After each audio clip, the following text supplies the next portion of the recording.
আজকের যে কর্মসূচিটা, এটা আমরা প্রায় 53টা জেলায় একটা পাইলট প্রকল্প হিসেবে আজকে শুরু হচ্ছে।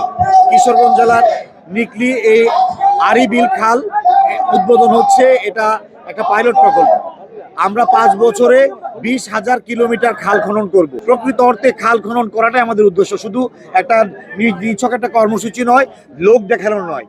প্রকৃত অর্থে যাতে এলাকার মানুষের এই পানি কৃষি কাজে সহ মৎস্য বিভিন্ন কাজে আমাদের এই খাদ্য উৎপাদনে সহায়ক হয়, এই কারণে খাল খনন। আমরা অবশ্যই পানির প্রবাহটা কানেক্টিভিটি করে দেব, সেটা খালের সাথে হোক, বিলের সাথে হোক, আর নদীর সাথে হোক, এটা আমরা করব।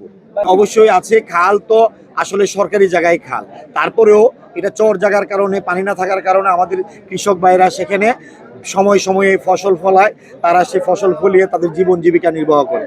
আমরা তো জনবান্ধব সরকার, জনগণের সরকার, অবশ্যই কৃষকদের যেখানে ক্ষতি হবে আমরা এই বিষয়টা খেয়াল রেখেই আমরা এই কর্মসূচি এগিয়ে নিয়ে যাব। মাননীয় সংসদ সদস্য কিশোরগঞ্জ সদরের মাজার ভাই এখানে আছেন। আমরা ইতিমধ্যে জেলা প্রশাসন সব প্রশাসনের সাথে কথা হয়েছে। পরবর্তীতে যে আমাদের এই আজকের উদ্বোধনের পরে যে খাল খনন কর্মসূচি ব্যাপকভাবে পর্যায়ক্রমে সমস্ত জেলা, সমস্ত উপজেলা শুরু হবে, এর মধ্যে কিশোরগঞ্জ সদরের প্রথম প্রায়োরিটি থাকবে নরসন্দা।